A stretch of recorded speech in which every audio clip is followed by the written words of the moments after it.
भैया आज हम आवत रहनी हम ब्लॉग बना रहे मगर अब साफा मन नहीं खट रहा, साफा दिल टूट गया भाई। एगो हम इंस्टाग्राम पर वीडियो देखने, एगो ना बहुत वीडियो देखने। एगो बहन रहा सीएम महाराष्ट्र के, जाना के उम्र भाई मात्र 3 साल रहा। एगो दरिंदा 18 साल के एगो लड़का वो लड़की के साथ बहुत बड़ा दुष्कर्म कर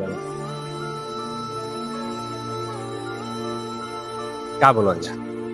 अब हेती 3 साल के लड़की सेफ नहीं थी का कहल सरकार का करती है का ना कुछ नहीं कर समझ आ। कितना रेप कितना बलात्कार का से का भइल भाई, कोनो पर सुनवाई नहीं खे, खाली हाँ होता होता। जौन लड़का वो रेप कैले बा तौन लड़का पकड़ाइयो गइल बा, वैसन लड़का के पकड़ला के कोनो गरज नहीं है भाई, जेल में बंद कैला के कोनो गरज नहीं है, ओके डायरेक्ट फांसी पर चढ़ावे के जरूरत है।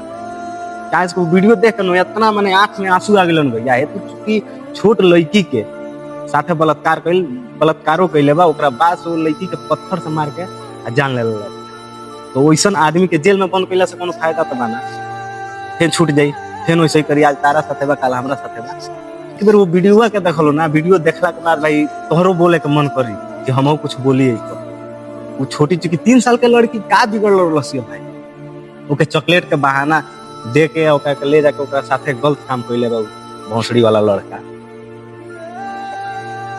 भाई ये वीडियो के ज्यादा से ज्यादा शेयर करो लो भाई कि लड़की के इंसाफ मिल सको। हम जानते नहीं एगो हमारा छोट यूट्यूबर के अथी कैला से कुछ ना हो पाए, मैं जितने होई उतने करो भाई, कोशिश तो करता नहीं ना होई फिर भी कोशिश तो करता नहीं ना। फिर मिलत नहीं अगला वीडियो में भाई।